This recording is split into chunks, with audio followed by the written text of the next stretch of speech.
오늘 아침 여러분 옷장을 여셨나요? 저는 오늘 이 이야기를 꺼내기 전에 한참을 망설였어요. 창밖을 바라보며 이걸 말해도 될까 하고 여러 번 생각했어요. 왜냐면 이건 옷 이야기가 아니거든요.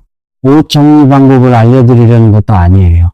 이 이야기는 여러분이 지금 어디에 서 계신지, 그리고 왜 열심히 살고 있는데도 어딘가 막혀 있다는 느낌이 가시지 않는지 그 이유에 관한 이야기예요. 저는 살아오면서 이런 순간을 여러 번 경험했어요.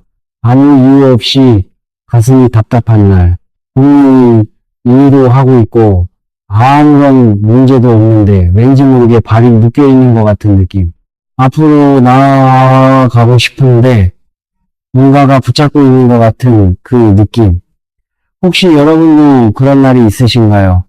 아마 있으실 거예요. 그런 날이 가끔이 아니라 자주 찾아온다면 오늘 이 이야기가 여러분께 작은 신나리가 될 수 있을 거예요. 저는 오랜 시간 동안 많은 분들의 집을 살펴왔어요. 어떤 집은 문을 열자마자 기운이 달랐어요. 공기 자체가 다르고 햇빛이 드는 방식이 다르고 그 집에 있는 것들이 서로 살아있는 것처럼 조화롭게 놓여 있었어요. 그리고 그런 집에는 어김없이 넉넉함이 머물고 있었어요. 돈이 많고 적고를 떠나서 흘러가는 느낌이 있었어요. 들어오고 나가고 비워지고 채워지는 그 흐름이 살아있었어요. 반면에 어떤 집은 들어서는 순간부터 뭔가 답답했어요. 좁은 게 아니에요. 물건이 넘치는 것도 아니었어요. 그런데 뭔가가 막혀 있었어요. 구석구석 기운이 고여 있었어요.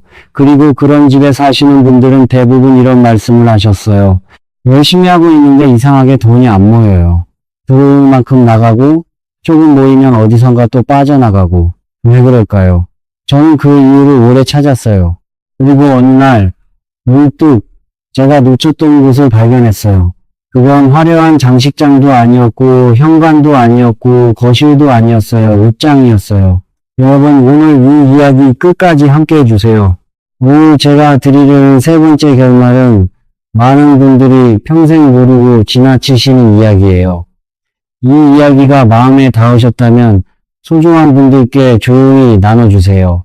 그 나눔 자체가 이미 좋은 기운이 흐르기 시작하는 신호예요. 옷장은 재물의 금고예요. 저는 이 말을 처음 들었을 때 솔직히 반신반의했어요. 옷장이 재물과 무슨 상관이 있을까 싶었거든요. 그런데 오랫동안 사람들의 삶을 들여다보면서 이게 그냥 하는 말이 아니라는 걸 점점 확신하게 됐어요. 여러분이 옷을 살 때는 반드시 돈을 쓰셨잖아요. 그 돈이 옷이라는 모습으로 바뀌어서 집 안에 들어온 거예요. 그러니까 옷장 안에 있는 모든 것은 한때 여러분의 재물이었어요. 형태만 달라진 거예요. 지폐가 천조각이 된 것이죠. 그런데 생각해 보세요. 그 옷을 더 이상 입지 않는 순간부터 그 재물은 흐름을 멈춰요. 원래 흘러야 해요. 들어오고 나가고 순환해야 살아있는 돈이에요. 그런데 옷장 속에서 수년째 걸려만 있는 옷들은 그 흐름을 멈춘 재물이에요. 고여있는 물이에요. 고여있는 물은 어떻게 되나요? 결국 썩어요. 냄새가 나고 벌레가 꼬이고 주변의 것들도 함께 오염시켜요. 옷장 속에 갇혀있는 헌옷도 풍수에서는 같은 위치로 봐요.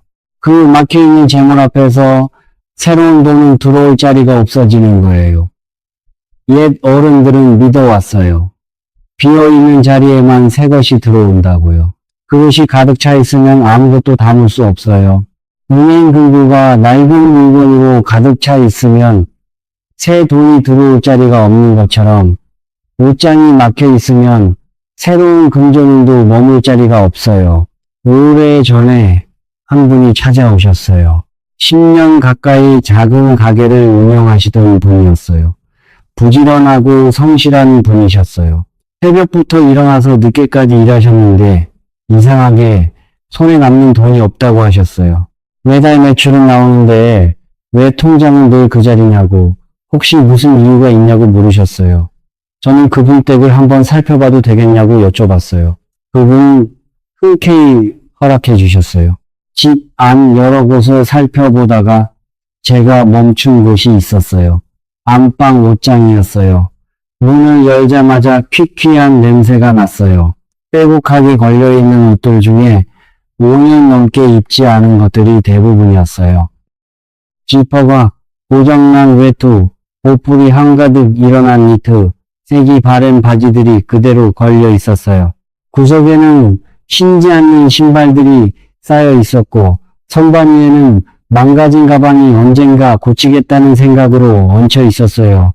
그분에게 조용히 말씀드렸어요. 이 옷장이 지금 막혀 있다고요? 여기 있는 것들이 오랫동안 흐르지 못한 재물이라고요. 처음에는 의아해 하셨어요. 그냥 옷인데 라고 하셨지요. 그런데 저는 말씀드렸어요. 이것들은 그냥 옷이 아니라 멈춰있는 재물이에요. 그리고 그 멈춤이 새로운 흐름을 막고 있어요. 그분이 옷장을 정리하는데 한 달이 걸렸어요. 조금씩 천천히 하나씩 쉽지 않으셨대요. 손에 잡을 때마다 추억이 떠오르고 그때의 기억이 올라와서 쉽게 내려놓지 못하셨다고 해요. 그래도 천천히 하나씩 비워나가셨어요. 그리고 그 이후에 어떻게 되셨냐고요. 그분은 나중에 이렇게 말씀하셨어요. 가게에 새 거래처가 생겼고 몇 년째 연락이 없던 오래된 손님이 다시 찾아왔다고요. 물론 그게 옷장 때문이라고 단정 지을 순 없어요. 하지만 저는 우연이라고 생각하지 않아요. 낡은 외투는 바깥에서 들어오려는 재물의 기운을 현관에서부터 막아요. 손잡이가 떨어지고 지퍼가 고장난 가방은 재물을 담는 그릇에 구멍이 난 것이에요. 구멍 난 그릇에는 아무것도 담을 수가 없어요. 볼문 족족 새어나가요. 신지 않는 신발이 쌓여 있으면 재물운의 발걸음 자체가 멈춰버려요. 이것이 첫 번째 결말이에요.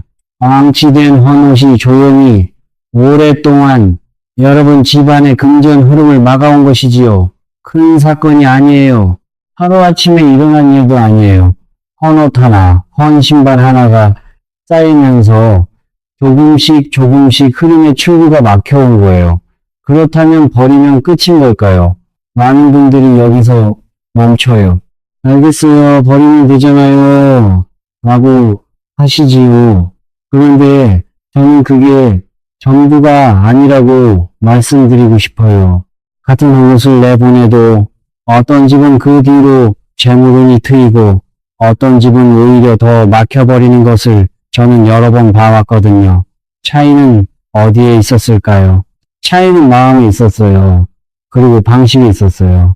이런 경우를 생각해 보세요. 나는 안 입으니까 네가 입어라 는 마음으로 주는 옷. 세탁도 안 된 채 구겨진 채로 봉투에 밀어넣는 행동. 빨리 없애버리고 싶다는 마음으로 내던지듯 내보내는 것. 이렇게 보내는 옷 안에는 무엇이 담겨 있을까요? 아깝다는 감정이 담겨 있어요. 부족하다는 인식이 담겨 있어요. 나는 지금 넉넉하지 않다는 신호가 그 옷 안에 함께 담겨서 나가요. 풍수에서는 그 인식 자체가 재물운에 영향을 준다고 봐요.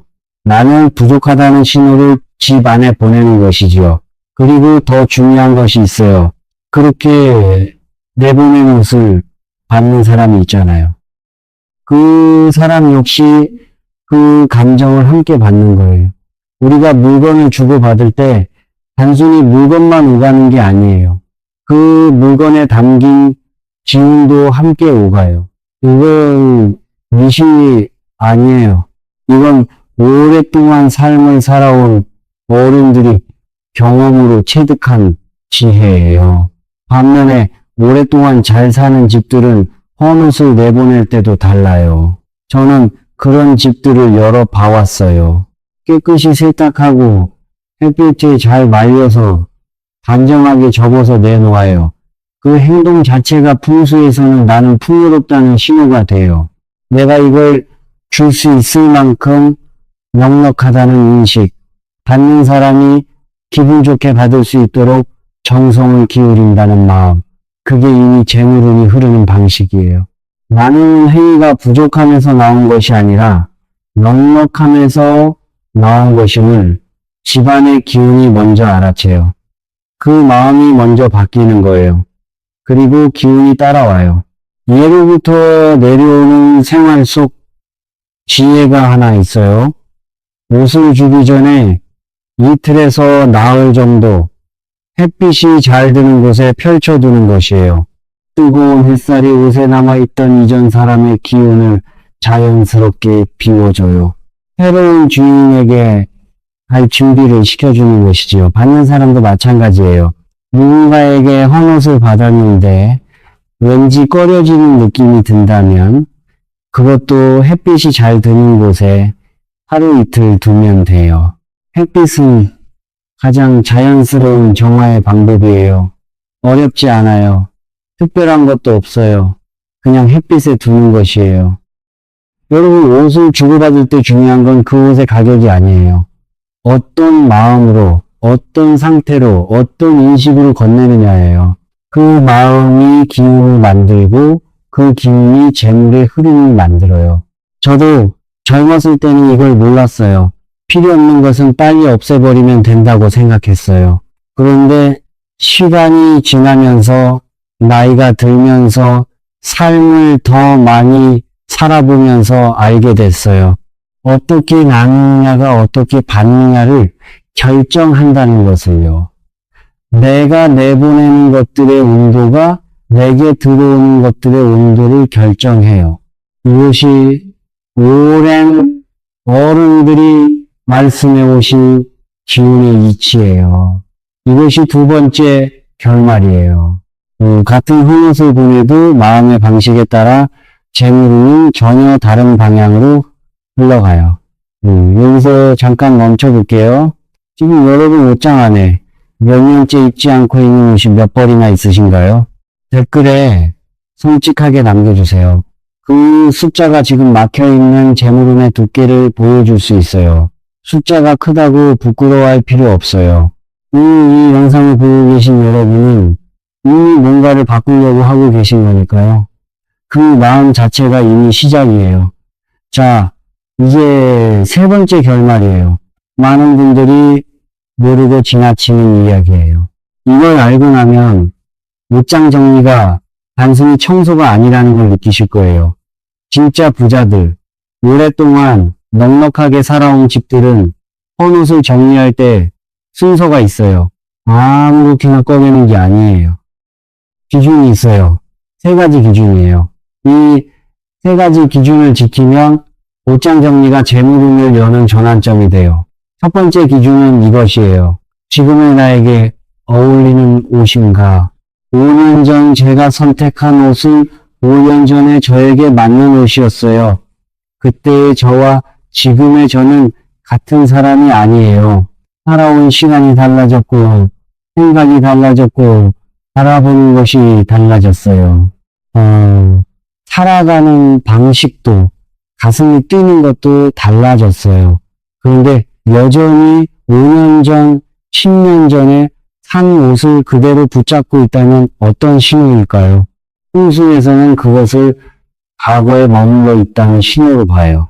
내가 성장했는데 옷장은 아직 옛날의 나를 붙잡고 있는 거예요. 그 옷들이 계속 옛날의 에너지를 주변에 내뿜고 있는 거예요. 지금의 나와 맞지 않는 옷은 대운을 막는 옷이에요. 내가 앞으로 나아가려는데 과거의 무게가 발목을 잡고 있는 것이지요. 거울 앞에서 솔직하게 물어보세요. 이 옷이 지금의 나를 담고 있나요? 지금의 나를 표현하고 있나요?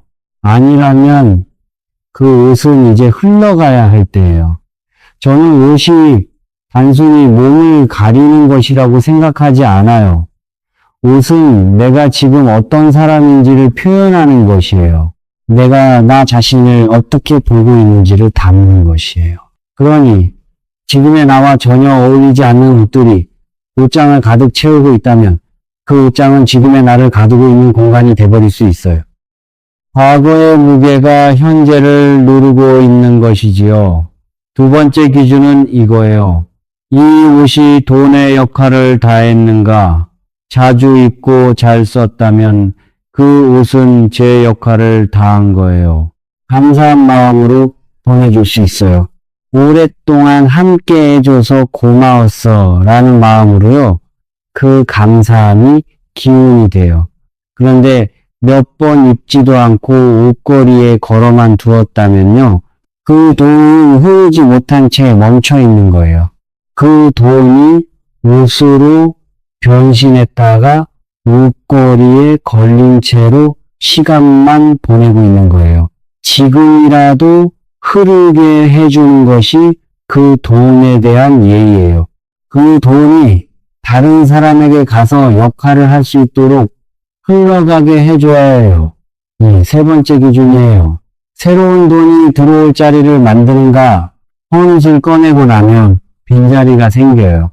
그 빈자리를 보며 새로운 흐름을 상상하세요. 재물은 반드시 비어있는 자리로만 들어와요. 꽉 차 있는 곳에는 들어올 자리가 없어요. 그 빈 공간이 새로운 기회가 들어올 자리예요.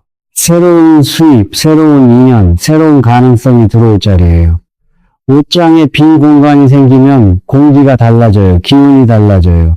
오래 묵은 것들이 빠져나가고 새 공기가 들어오는 것처럼 재물의 기운도 새로운 흐름으로 바뀌어요. 한 분이 생각나요. 사업을 하시던 분이었는데 몇 년째 같은 자리를 맴도는 느낌이라고 하셨어요. 새로운 돌파구가 없다고요. 저는 그분께 집안에서 막혀있는 공간을 찾아보라고 했어요. 그분이 선택한 곳이 옷장이었어요. 두 개의 옷장 중에 하나는 그냥 창고가 되어 있었거든요. 그분이 옷장을 정리하고 나서 저에게 이런 말씀을 하셨어요. 머릿속이 먼저 정리됐다고요. 어떤 옷을 버릴지 결정하면서 어떤 일을 내려놓을지도 함께 정리가 됐다고요. 그리고 그 이후로 불필요한 지출이 눈에 띄게 줄었고 몇 달째 연락이 없던 거래처에서 연락이 왔다고 하셨어요. 이것이 우연일까요? 저는 그렇게 생각하지 않아요. 이제 반드시 보내야 할 세 가지 물건에 대해 말씀드릴게요. 이건 꼭 기억해 주세요. 이 세 가지는 집안에 두면 안 되는 것들이에요. 첫 번째는 낡은 속옷이에요. 여러분, 속옷을 생각해 보세요. 속옷은 하루 종일 몸에 가장 가까이 닿아 있는 옷이에요. 가장 내밀한 곳에서 몸의 기운을 그대로 흡수해요. 저는 속옷이 그 사람의 기운을 가장 직접적으로 담고 있다고 생각해요. 그런데 고무줄이 늘어지거나 구멍이 난 속옷을 계속 입는다는 것은 어떤 신호일까요? 어쩌면 내 자신을 소홀히 대하고 있다는 신호예요. 남들 눈이 보이지 않으니까 괜찮겠지 하는 마음. 어차피 아무도 모르니까 조금 낡아도 됐지 하는 마음. 그 마음이 이미 나 자신을 아끼지 않는 거예요. 저는 예전에 이런 말씀을 드린 적이 있어요. 오늘 내가 나를 어떻게 대하는지를 가장 먼저 본다고요. 남들에게 어떻게 보이느냐가 아니에요. 아무도 보지 않는 곳에서 내가 나 자신을 어떻게 대하느냐, 그게 운의 기준이에요. 오랫동안 넉넉하게 사는 집들을 살펴보면 공통점이 있어요. 보이지 않는 곳일수록 더 신경을 써요. 남들이 보지 않는 곳에서도 깔끔하고 단정해요.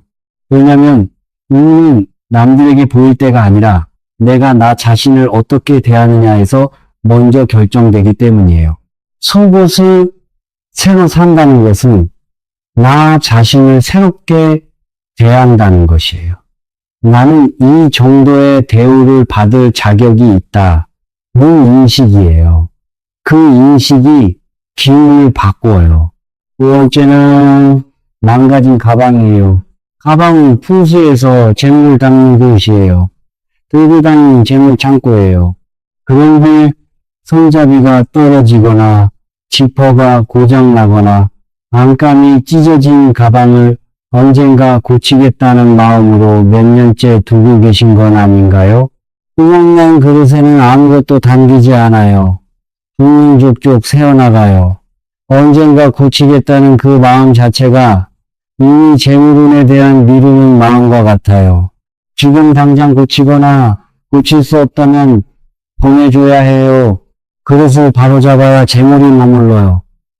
재물이 들어왔을 때 담을 수 있는 그릇을 먼저 준비해 두는 것. 그것이 재물운을 맞이하는 방법이에요. 세 번째는 색이 바래고 해진 옷이에요. 이 색이 바랬다는 것은 그 옷에 담긴 기운이 이미 빠져나갔다는 뜻이에요. 오래 써서 낡아진 것은 그 물건의 역할이 끝났다는 신호예요.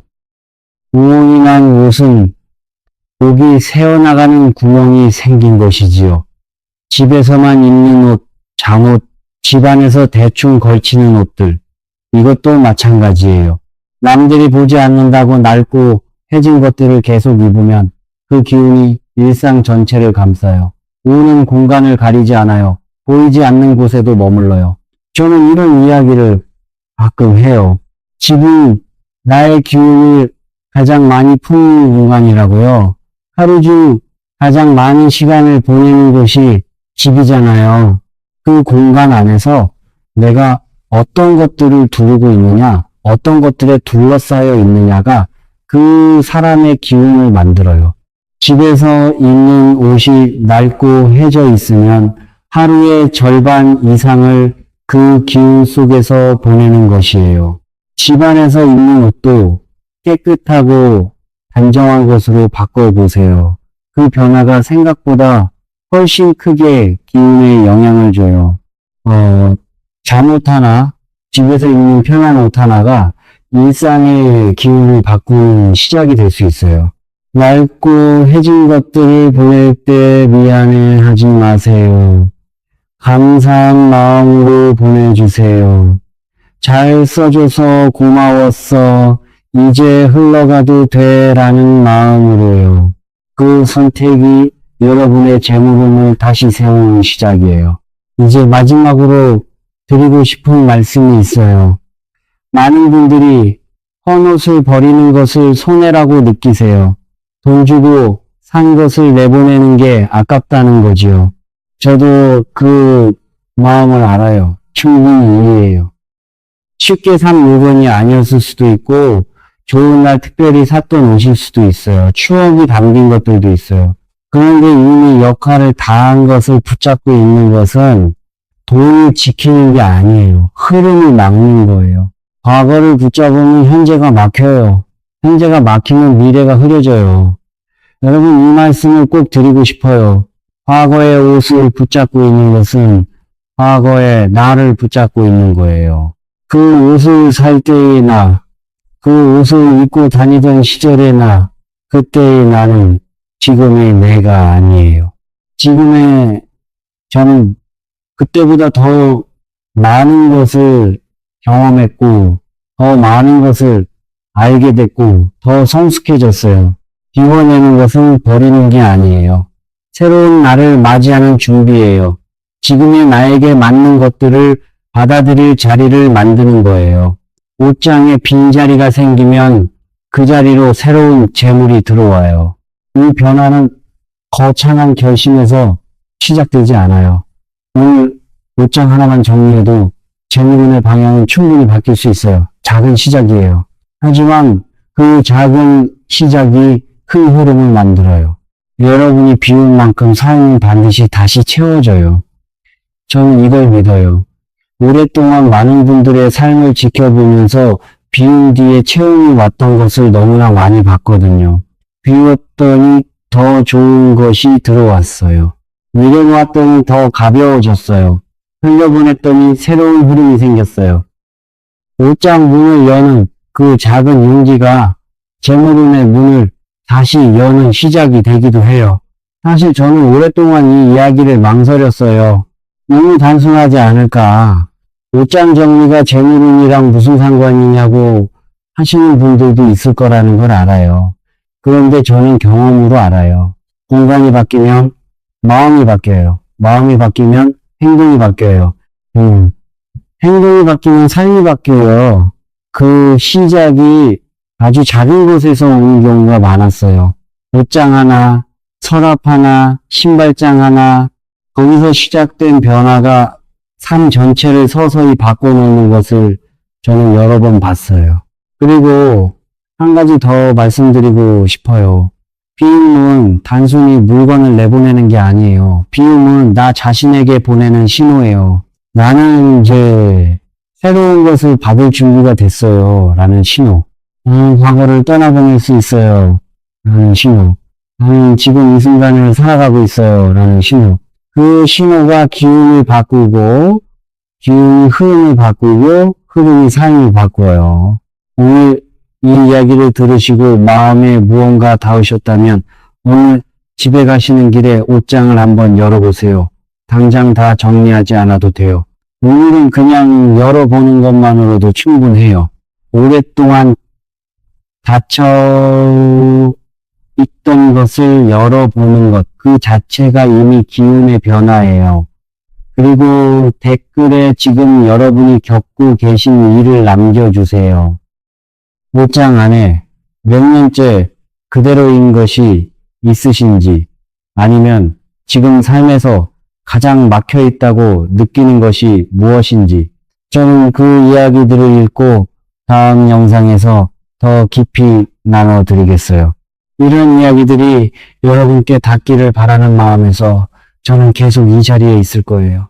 오늘 이 이야기가 마음에 와 닿으셨다면 곁에 계신 소중한 분께 조용히 나눠주세요. 가족에게, 친구에게, 힘들어하고 있는 누군가에게 그 나눔 자체가 이미 좋은 기운이 흐르기 시작하는 신호예요. 그리고 아직 구독하지 않으신 분들, 저와 함께 이 이야기를 계속 이어가고 싶으신 분들은 구독 버튼을 눌러주세요. 저는 앞으로도 이렇게 조용하고 깊은 이야기들을 여러분께 전해드리고 싶어요. 옷 이야기에서 시작했지만 결국 이건 삶의 흐름에 관한 이야기예요. 우리가 어떻게 살아가면 더 잘 흘러갈 수 있는지에 관한 이야기예요. 저와 함께 해주셔서 진심으로 감사해요, 여러분.